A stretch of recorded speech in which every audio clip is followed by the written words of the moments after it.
cat reveal. Cat reveal. Say hello. Say hello to the world. She's pissed. This is Eloise.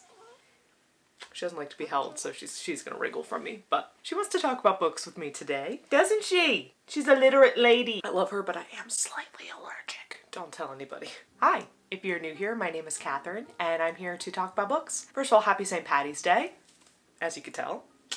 I'm very Irish, so this is my holiday, even though I don't really feel like going out to bars and getting drunk. That's a very Chicago thing. It's a big holiday here. They dye the river green. It's a whole thing, but I have just not been into it this year. So I'm wearing my little green, and that's all I got. Come here till I tell you about these books. They're really, really good picks. It's my really horrible Irish accent. Kat, you have so much hair. I can't with her. So she's joining us today. She's going to help me with this video. Today I wanted to do a very special video tomorrow, because I wait to the last minute for everything.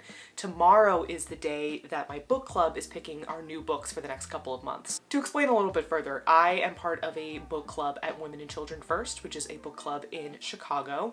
It's a women in classics book club, so we focus on books that are written 25 years and earlier, that are all written by female identifying authors. And I have read some amazing books in this group. I am so glad I joined. I joined, I believe, in January of 2021, so I've been in it for quite a bit at this point. Every month we read a great book, and I always look forward to the discussions as well, because the ladies who are in the group, we do have one guy. Actually, we have one man in the group, and he's great, but it's mostly women.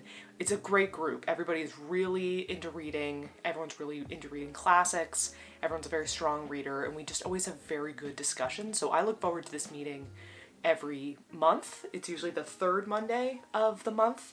But this is a very special meeting that's coming up tomorrow because it's the selection meeting. Dun, da, da, da. So that means we still discuss a book, but it's usually a shorter work so that there's time for us to pick the upcoming books at the end of the meeting.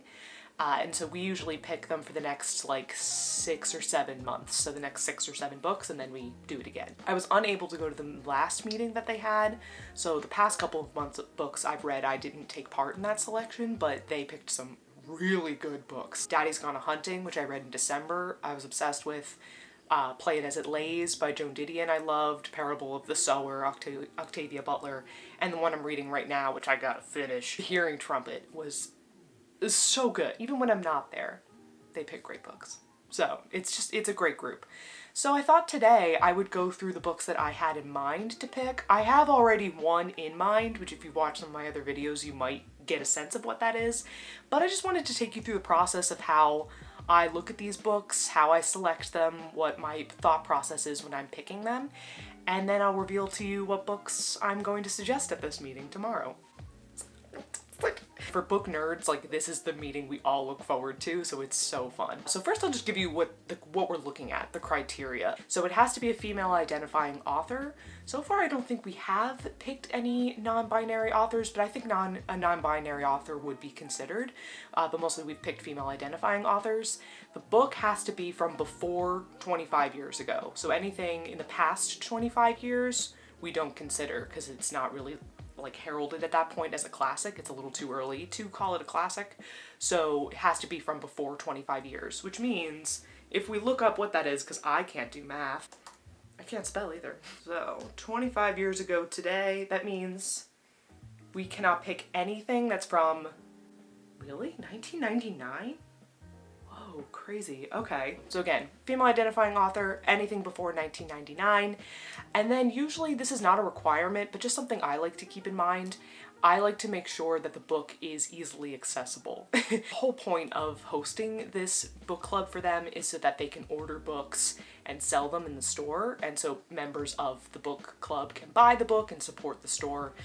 So in the past there have been books that have been suggested that are so obscure, such a hidden classic, that the moderator of the book club has trouble ordering the book for the store, and I don't want to make any more work for her than she already has to do, because she also owns the store, so she's got a lot on her plate.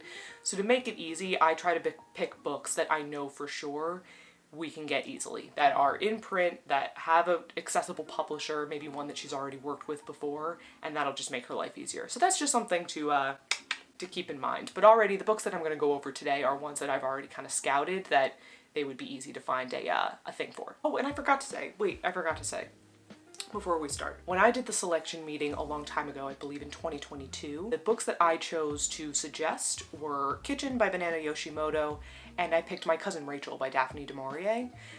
Daphne du Maurier's book did not get picked, unfortunately, and I've yet to read My Cousin Rachel, but I was a little bummed that one didn't get picked.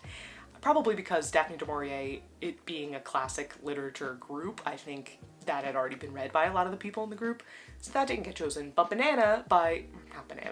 Kitchen by Banana Yoshimoto did get picked. It was a very popular pick. Everybody liked it. And seeing it in the bookstore, like, laid out, I was like, oh, I picked that book. Like, I'm the reason they ordered that, and I hope they got sales because of it. That was just very cool. So I can give 2 options. We kind of write them all on a board, and we all discuss them and talk about them, and then we all get a sheet of paper where we pick our top 6. We write them all down, then someone collects them, and then we tally up how many times that book has been voted on. And then it either gets picked or it doesn't get picked. So when we did that tally up that one time, My Cousin Rachel just didn't get as many votes, but Kitchen by Banana Yoshimoto did get picked. So that's the goal today. We have to pick 2 books, but also I picked 2 backups just in case it's very possible someone can suggest the same book, or people just aren't feeling that one, or someone goes, oh, we just read that one right before you got into this, and all that. So I always have 2 backups just in case. Putting them out there just in case. So I have a bunch of options. Grab a snack, lay back, and I'm gonna go over the books that I think might be good picks, and then I'll let you know which books I'm planning to pick. Alrighty. First, The Driver's Seat by Muriel Spark, which was published in 1970. Muriel Spark is actually more well known for The Prime of Miss Jean Brodie, which was actually a book that was suggested when I went to the meeting a while ago in 2022, and it didn't get picked, even though I voted for it. I was like, I definitely want to read that. Didn't get picked, but then when I was just looking up Muriel Spark afterwards, I found The Driver's Seat, and it just seemed so interesting to me. I'm basically just going to read the blurb for it for the Penguin Modern Classics edition. It has a very short blurb, but I just think it's really concise and well done. Liza is thin, neither good-looking nor bad-looking. One day she walks out of her office, acquires a gaudy new outfit, adopts a girlier tone of voice, and heads to the airport to fly south. On the plane, she takes a seat between 2 men. One is delighted with her company, the other is deeply perturbed. So begins an unnerving journey into the darker recesses of human nature. Like, how cool! Like, if we're talking about, like, because I talked in my last video about how I love stories about, like, obsessive women or weird women, or when things are just a little off. And that seems to me like things are a little off. So that plot sounds so interesting to me. It's very short too. It's like 100 pages, and everybody in the group loves a good short book. So I think that one I'm very interested in. If not to just suggest to this group, I might just read it at a later time because it seems really cool. The next one is Picnic at Hanging Rock by Joan Lindsay, published in 1967. Some of these books I do already own, I already have them, and I do already have this book. I have gone over this on my channel before. I think on my yearly TBR I spoke about this book. I ordered it because I was like, regardless if I bring this up with my group or not, I am reading this book this year one way or another. However, it would be nice if I were able to kill 2 birds with 1 stone and get this counted both on my personal TBR and the group TBR. So this is basically the story. It's turn of the century, 1900 in Australia. This group of these girls from this girls' school go on a school trip to Hanging Rock, which is basically like a nice nature park. A couple of these girls go for a walk, and when they go for this walk, they never return. They just completely disappear off the face of the earth. I love stories about disappearances. When it comes to true crime stories, I'm very interested in disappearance stories just because there's nothing. Like, sometimes it seems like people literally have vanished into thin air, and that is basically what this book deals with. And this just seems so interesting. I've talked about the movie before. I love the movie. It's so good. And I really think I'm gonna suggest this. Spoiler alert, I may choose this. This is the kind of book, though, I imagine others in the group may have already read and or have seen the movie and have opinions about the movie. Some people do not like this movie. Like, some people don't like it, and so there could be people in the group who have seen the movie and they're like, no. No to that. But I really want to read it. I really, really want to read the book. So, we'll see. That's Picnic at Hanging Rock, Joan Lindsay. Next, it's another book that I own. I got this at the Newberry Library book sale last year for $3 whole. Dollar make me holla. Grand Hotel by Vicky Baum, and this is in the New York Review Books Classics editions, and I love these. Anything these folks publish, chef's kiss. So this book is actually, how I found out about this book is I know about the musical, which is a trend of mine. I often find I really love books that were the basis for musicals. I'm not the biggest musical person on the planet, but I do have my ones that I like. I don't know this musical that well, but I knew it was a musical first before I knew it was a book. But this is basically about a hotel in Weimar, Germany, so we're in the 1920s in Germany, and just a different cast of characters that come through this hotel and interact. I find I don't know that much about Weimar era Germany. I don't know much about it. It's that very leftist time right in between World War I and World War II. So right after World War I and right before Hitler takes power in Germany. It's a very interesting time, and it was very progressive.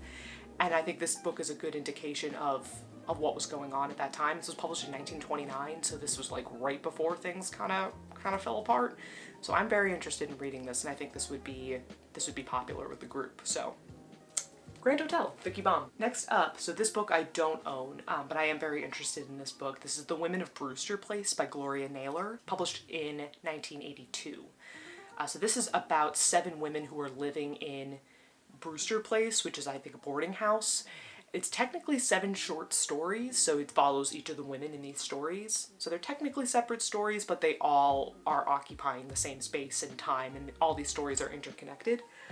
And it seems very interesting to me. I've never read any Gloria Naylor before, but I've been wanting to read her work, and this book won the National Book Award. And at this point, I think it is really considered a classic. It was her first book. I just think it would be really interesting to read. So I don't know. Maybe The Women of Brewster Place. Next we have The Snake Pit by Mary Jane Ward, and this was written in 1946. This book is almost autobiographical, if not semi-autobiographical. Mary Jane Ward suffered a breakdown in 1941 and was sent to a mental institution. She was diagnosed as schizophrenic, but like, was she? Or was she just maybe overworked and tired? She wrote about her experiences in a mental institution at the time, and you know, was it great? Probably not. We've come a long way in terms of mental health treatment, but we still haven't come far enough in my opinion, and this just describes just kind of the horrors she witnessed while she was in a mental institution in upstate New York. And I think it's fascinating because no one was writing about this at the time, no one had exposed it the way she had until this book came out, and I think it's very interesting. The only issue with this book is I am a little afraid that it might be hard to find. It has been reissued. If I look it up, I'm pretty sure there was an edition that came out in like 2020 or 2021, but a lot of the editions, when I look it up on Goodreads, it's like the only photo they show of it is like the old 1940s hardcover, and I'm like, oh, that could be hard to get our hands on. Oh yeah, Library of America published it in 2021, so that should make it a little bit easier to find, but again, it's just something to keep in mind just in case the moderator is not able to order this book. Just a thought. Next is a book that I own. Again, it's The Price of Salt by Patricia Highsmith. If you know, you know. If you know about Patricia Highsmith, and if you know the movie Carol, then you know why I wanted to use this book. I read The Talented Mr. Ripley in 2022, or maybe 2021, and I loved it. Like, I'd seen the movie and I'd liked it, but the book, I was like, what a smart, fun book. The plot was so intricate, like she just did such a great job. Characters obviously were so good. And so now I'm a Patricia Highsmith fan. I want to read more of her stuff, and so I thought this would be a great one to bring in. I also, little thing about me, love a lesbian period piece. Some of our best cinema is lesbian period pieces. Portrait of a Lady on Fire, absolutely killer. Handmaiden, killer. Carol, I watched on a plane and sobbed. So I'm a big fan of the genre, and this is kind of one of the OGs. This was written in 1956. She had to use a pseudonym for this. She couldn't publish this under her own name because Patricia Highsmith herself is a lesbian. And this is about Therese. She's a stage designer, but she's caught in a day job. She works at a department store, and she's like not loving it, but she meets this housewife named Carol who comes in to buy a gift for her daughter, and the two strike up a friendship, and then more than a friendship, and it just shows what the ramifications of that kind of relationship in standard domestic 1950s life. And it's an important read I think it's going to be a great read, just knowing Patricia Highsmith as a writer. She's fantastic. And I want everyone to read it. This could be the kind of book, though, that people have already read. It's very possible. This is one that everyone's like, I've read that one and I don't really want to read it again. Possible. But I will pick this up regardless soon, because I really want to read this. So, The Price of Salt, or Carol, as it's often called. Great. Next we have Woman Running in the Mountains by Yuko, I want to make sure I say her name right, Yuko Tsushima. Yuko Tsushima, written in 1980. This one I know is probably tragic. It's about a young woman who lives with kind of, I don't know if they're physically, but they're definitely verbally abusive parents. She gets pregnant by a married man, and she decides to raise her son, who was born after, decides to raise him on her own.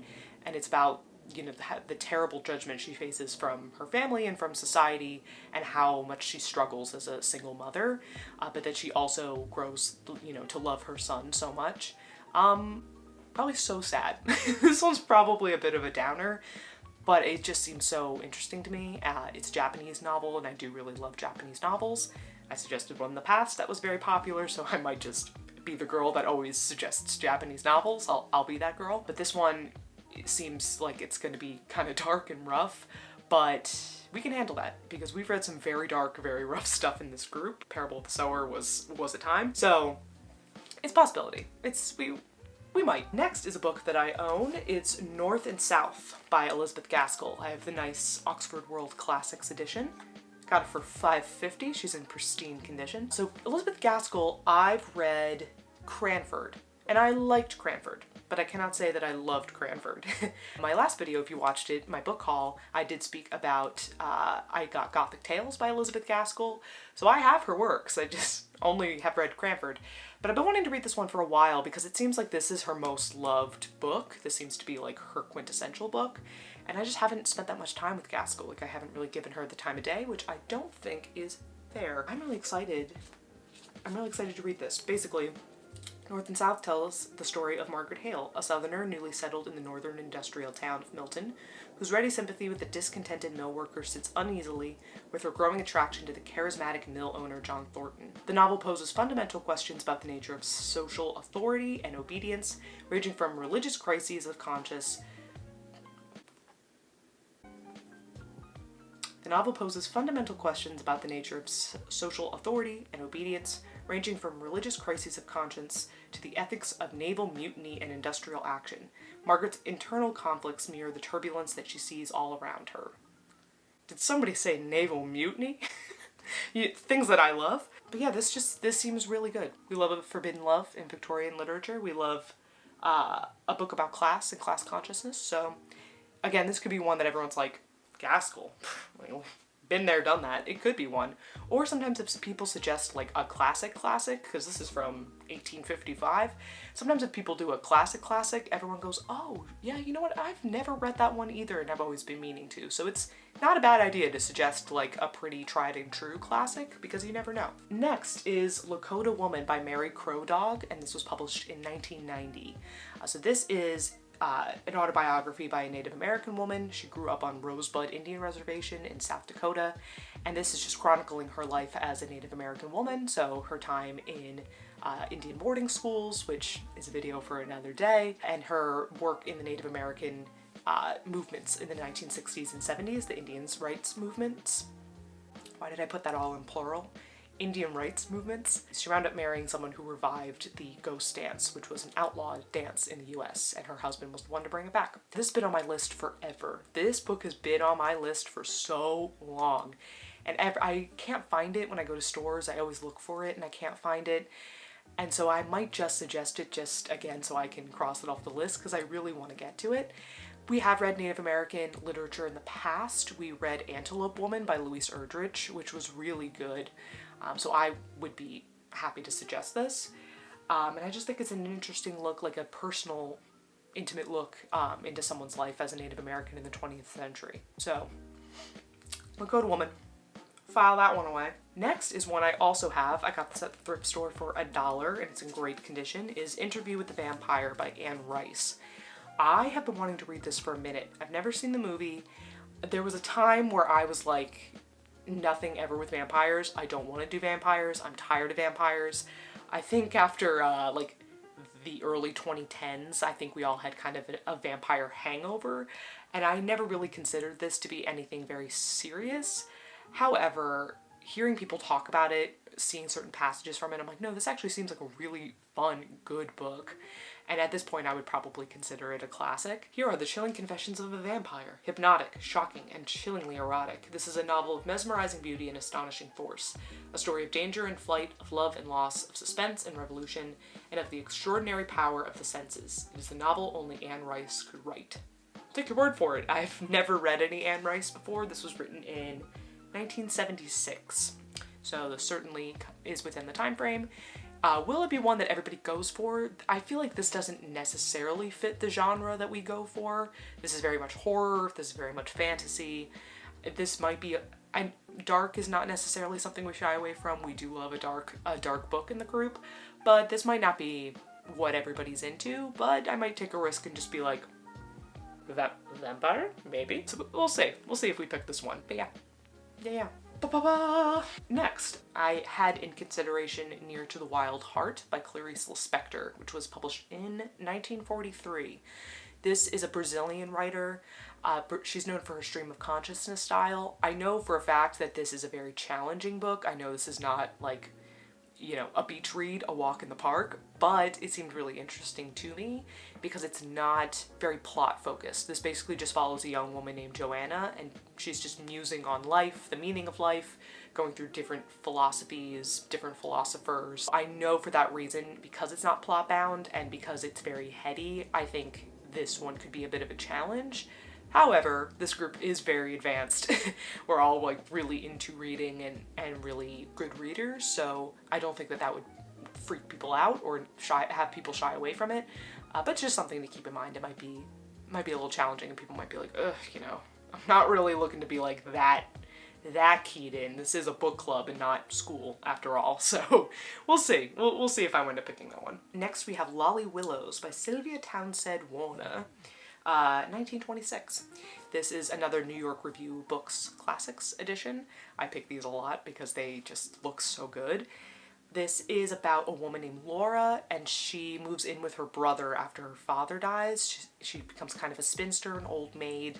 The family calls her Aunt Lolly, which is where Lolly Willows, the title, comes from.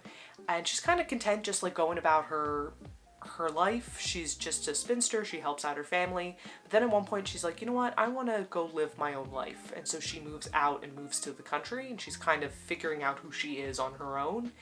Until her nephew comes out to visit her, and that apparently like throws a bit of a wrench into the works, and she's like, ooh, I thought I was independent. What are we doing now that this nephew is here?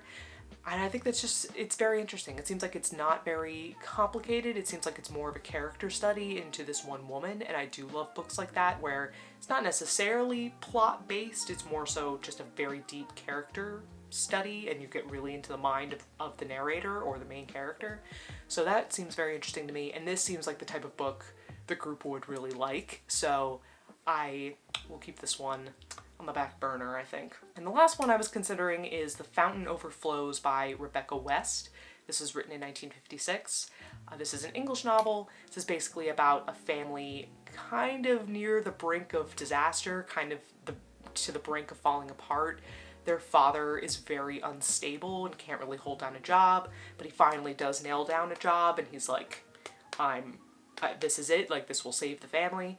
But then amidst all this, like all this turbulence and these bad times, the family, because the children are so vibrant and so intelligent, they're able to make their way in the world and able to find lightness and joy. There's also like a mystery in here somewhere. Somehow a mystery is worked in. So it seems like this, while it probably still will be sad, it seems like there's some joy and some hope in this one. It seems like it might be a little bit lighter than some other books that I have on this list.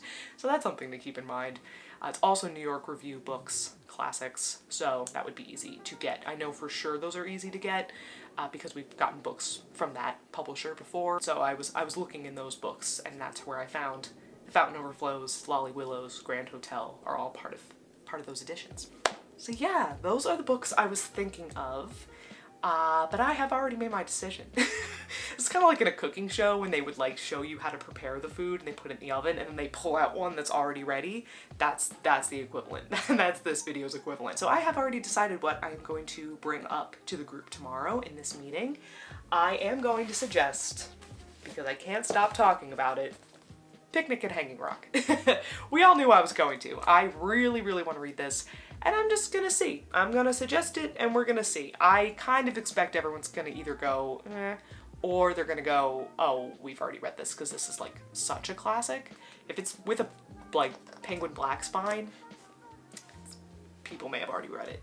But I'm still gonna try it. I'm still gonna throw my hat in. I've never had anyone suggest it when I've been there before, so we'll try. And the second that I'm going to bring up is The Women of Brewster Place by Gloria Naylor. The more I read about this and the more I think about it, the more I really do want to read this book and get into Gloria Naylor. And I also try to, when I do pick my 2 books, I try to do, if I pick a white woman author, I try to pick someone that is different from that, so is outside of the white canon. I felt Gloria Naylor would, in this case, be the best one to choose. Also because of those books, I really just want to read it. It seems really great, and I know it would be easy to get hands on. So those are the 2 I'm picking. I'm picking Picnic at Hanging Rock, and I'm picking Women of Brewster Place by Gloria Naylor. You might be thinking, what are you picking for the backups? What am I picking for the backups? The 2 backups I'm picking are Lakota Woman by Mary Crow Dog and Lolly Willows by Sylvia Townsend Warner. Those are it. Why those 2? Also because I wanted to make sure I picked one kind of standard white woman and one POC, or someone who falls outside of the demographic of white cis het woman. And I, again, just want to read Lakota Woman. Like, if I can sneak her in there, if I could sneak a 3rd in, I'll probably sneak in Lakota, because sometimes you can sneak a 3rd in. And then Lolly Willows, again, I just have been thinking about this book a lot and thinking about the plot a lot. And I just think that would be a good one just to have on deck, just in case, for whatever reason, those other suggestions just don't work. So there it is. Those are the books I'm thinking of suggesting for my book club. I, of course, will update you folks on how it goes. I probably will post a list of what books finally all get picked by the end. I am so excited to go to this club tomorrow to be able to pick them. And of course, any books that I read for this club and I participate in, you're coming along with me. You're gonna see how those books pan out and how good they are. Maybe you'll want to join the group if you're in Chicago. Check out Women and Children First. They've got some great book clubs and some great folks over there. Yeah, thank you so much. If you've made it this far, thank you so much. Like, comment, subscribe, do what you want to do. And I'll be here and I'll be talking about books. Bye everyone. Thank you.